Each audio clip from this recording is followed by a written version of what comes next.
Here it says that you pulled out a handgun with a silencer attached to it and opened fire. Am I reading that incorrectly?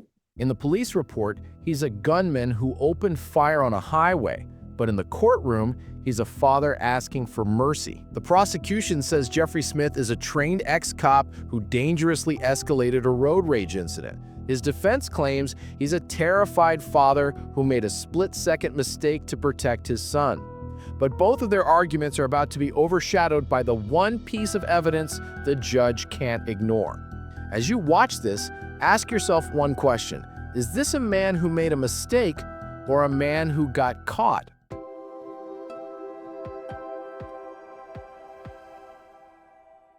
All right, the court is calling 2025 CR 002103, State versus Jeffrey Patrick Smith. Can I have parties announced? Tilden Schaefer for Mr. Smith, Your Honor.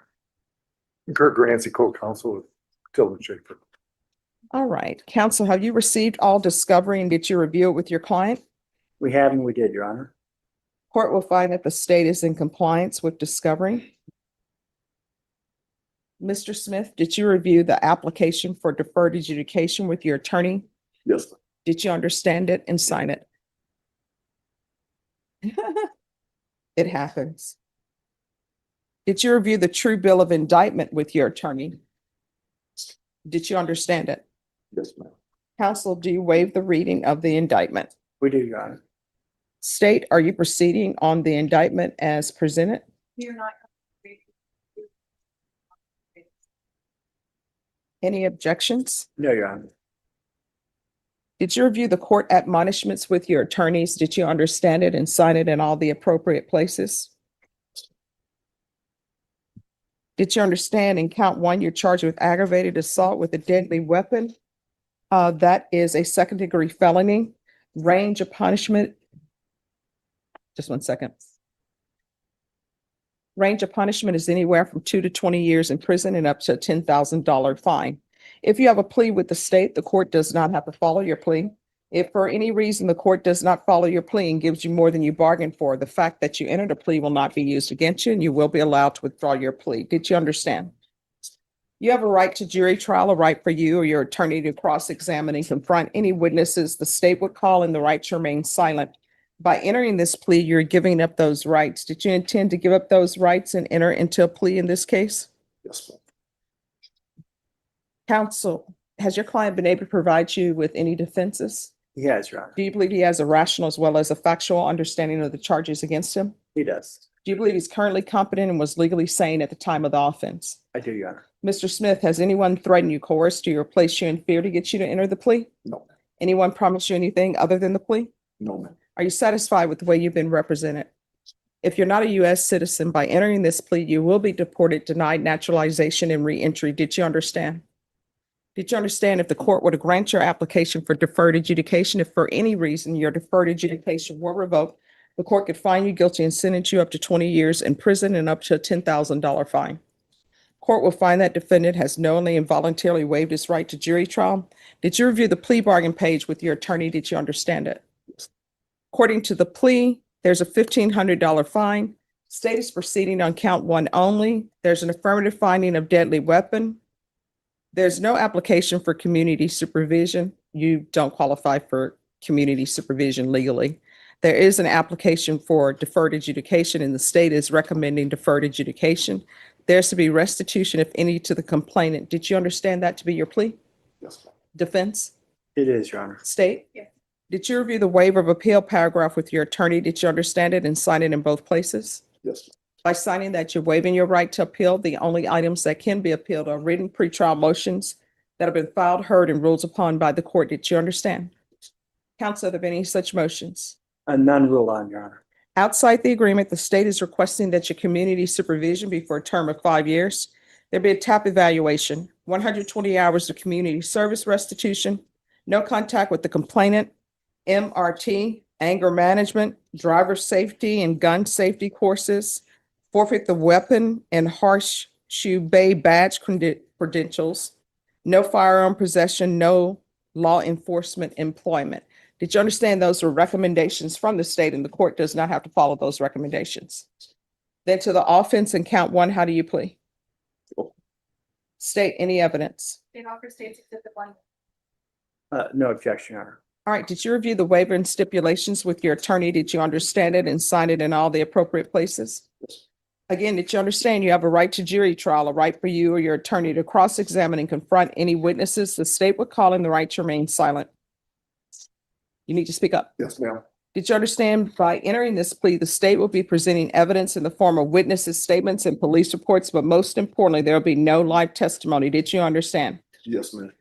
Court will find that defendant has knowingly and voluntarily waived and consented to stipulation of testimony and stipulations. Court will accept into evidence states exhibits 1 and attachments and review the same. After reviewing states exhibits 1 and attachments, the court will find there is sufficient evidence to find you guilty. Court will defer finding of guilt as you applied for deferred adjudication. Are you proceeding with sentencing? Yes, Your Honor.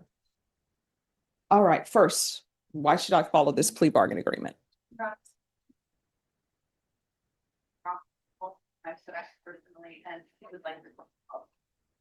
Okay. Anything from Vince? Judge, I think this is a situation where my client greatly regrets what he did. It's a situation that got out of control. And I think based on his background and age, it's one of those, we should have made much wiser decisions. He doesn't have a violent background. And I do know, and I think the court can tell from how he's answering questions, there's quite a bit of regret in this entire affair, Your Honor. All right, so why did it come to this? Your Honor, it was just a messed up situation that night. I wish I could have made a different decision. You know, my son was in the car with me. I was worried about his safety 100%. And on a minute that hasn't gone by since this has happened, that I wish I could have made a better decision that night. Okay, I understand what you're saying, but I still don't understand how an argument on the road comes to a pulling of a weapon. I just don't understand that. And they're asking for a driver safety course. They're asking for a gun safety course. They're asking that you forfeit your Horseshoe Bay badge credentials. And they're saying that you flashed a badge and that you were no longer employed with them. So I'm just trying to figure out what conditions would be appropriate for you. This is why I asked these questions, because I only there's a lot listed. used the old time to diffuse the situation. I thought it would help. That was it. There was no other reason behind it. Why did you still have the badge? It was given to me by my chief of police at the time as a memento, because that was my first job there. Before I went to Border Patrol. So where do you work now? I've left I left Border Patrol in 2016. I went back to construction. I'm a home inspector Mhm. for new homes.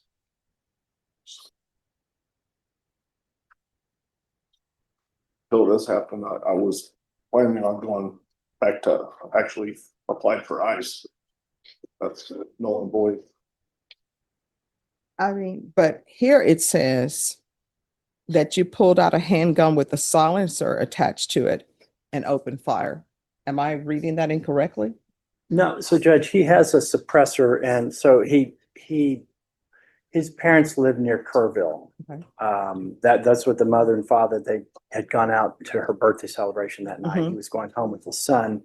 And they have it's in a rural area, so they actually have kind of a setup where they do target practice. The suppressor has more to do with not making loud bangs. That's why he had, and it's legally owned. He's got the stamp for it. I have it in my file back, Okay. Trial file. It's not illegally possessed. Otherwise, I guess the feds would be involved in this case, Your Honor. That's why I had the silencer. I can tell you that there was a perception on my client's part that the kid was tailgating. Then there was a brake check, which you can see from the statement and the police reports. And then the kid comes around really close, rolls down his window, honks at him, yells, starts cussing, and it kind of goes from there, it goes kind of south. I think my client thought he could handle the situation. He thought he would diffuse it with the badge. That didn't work. And then at the moment when this all happened, apparently the young man had a phone in his hand. This was at night, and he made a gesture kind of with his hand to the side, which at that moment in time, my client, who was already kind of freaked out, thought it was a gun. And this was an apparent danger case, Your Honor. Police didn't find a gun in the kid's car, but that's what we saw. We actually, in the subpoenas, dug up extraneous acts where kid had got in trouble at school for posting shots on social media with him with guns. And he's holding it the same way he was holding the phone. When he's talking to the police officers, he's holding it, and he's pointing like this. So that's the gesture my client saw in that moment. He made a mistake. We've spent a lot of time on this. The state has spent a lot of time. They showed us a new witness who was the girlfriend of the young man in the car at the time that nobody had ever found. We'd always wondered, why weren't they looking for the girlfriend? We couldn't find her. We didn't know her name. Ms. Alban did a great job preparing for trial. And that's kind of why we're here today, Judge. I think both sides have kind of met in the middle. Again, my client doesn't have a violent background. It's just thank God that he didn't hit the kid. So that's why we're here.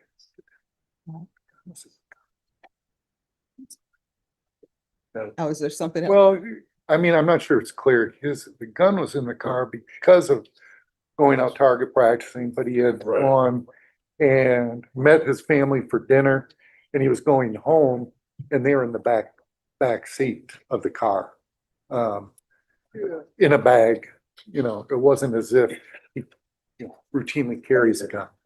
He had been target practicing at his parents' house prior to dinner. He actually had a concealed carry permit, which he's since had to relinquish. The state revoked because of this. Is there anything else? No, Your Honor. Anything else from the state?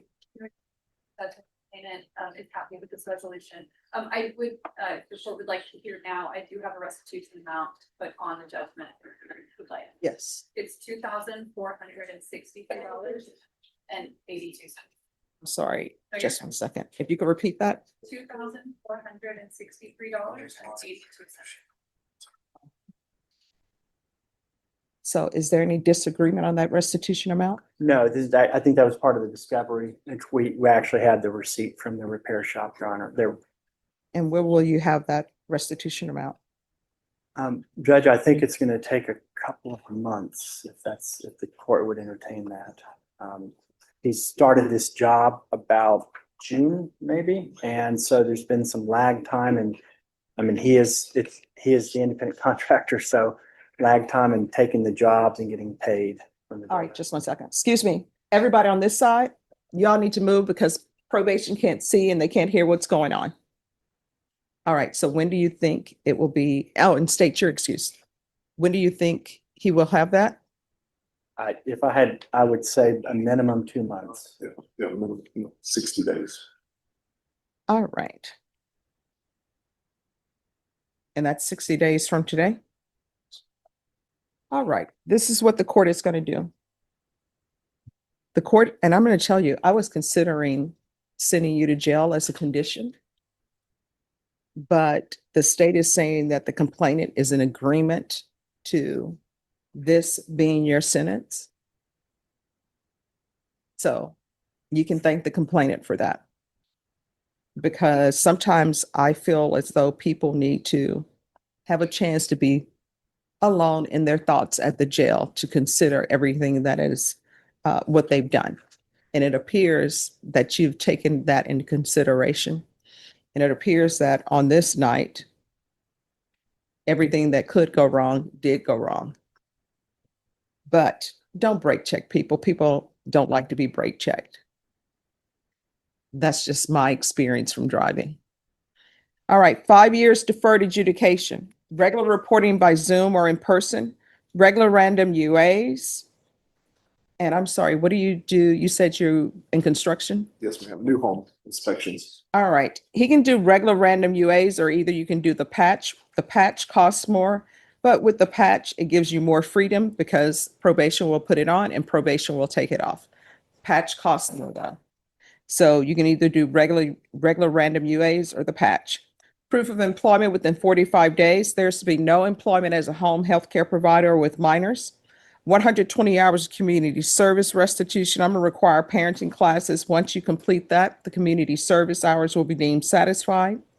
MRT, the anger management course. You're to forfeit the weapon, and you're to forfeit your horseshoe bay badge credentials. There's to be no firearm possession. There's to be restitution in the amount of $2,463.82 to Joseph Pettis, and that's to be paid in full within 60 days. There's to be no contact with Joseph Pettis.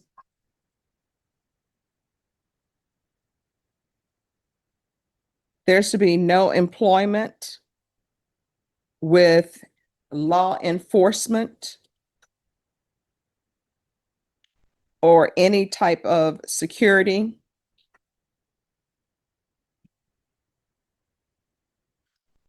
There's to be field visits one time per month for 6 months. Are you here in Bear County? Yes, ma'am. All right. Probation, is there anything else? All right, and I'm sorry, there's a $1,500 fine that will be probated. Is there anything else that you need from the court? Yeah, Judge, in regard to employment, if some of the jobs are out of county, I know some are in contiguous counties, but if they're further, does he just, can he get permission to do that if he shows probation where he's going? Yes. Okay. Probation, he's allowed to work throughout Bear County and other counties, but you'll need to provide notification to probation that you're going to be working out of county. Working in county, that's fine. But if you're going out of county, you need to let them know. All right, is there anything else? And I just, and actually part of the plea bargain was actually to not only just waive, but to actually dismiss the set count two. I don't know if that was clear. You did do it, you waived it, but that is part of the inducement for the plea is that, and it was to be. Oh, I've already said that it's been waived. It's on the record. No, I understand that, but they, I'm just being hyper-technical. No. I understand what you're saying, but I put on the record that Yes, it was waived and you all had no objections to it being waived. correct, So correct. it will not come back. Okay. It's not allowed to come back. There you go. 'Cause- That's what I All want. right, All right, thank you. sorry. No problem. All Did you, and I'm sorry, there's an affirmative finding of deadly weapon. Did you review the document entitled Trial Court Certification of Defendant's Rights to Appeal with your attorney? Did you understand it and sign it? Yes, ma'am. Because it's a plea bargain agreement, because I followed your plea bargain agreement, and because you waive your right to appeal, you do not have the court's permission to appeal. Do you understand? All right, we can go off the record. In this court, communication with probation is key. If there's an issue, you need to let them know about it. If you feel they're not addressing it, you can always come back and address it to court. But whatever you do not disappear on probation. That's not a good look. You understand? All right, good luck to you. Thank you. Thank you, Your Honor. You're Thank you. welcome. So in the end, Jeffrey Smith will not go to jail. He has to pay over $2,400 to the man he shot at, but the judge made it clear his freedom is a gift from the victim, not from the court. If you were the victim, would you have shown that kind of mercy? And does the victim's forgiveness mean that justice was truly served here? Drop your thoughts below.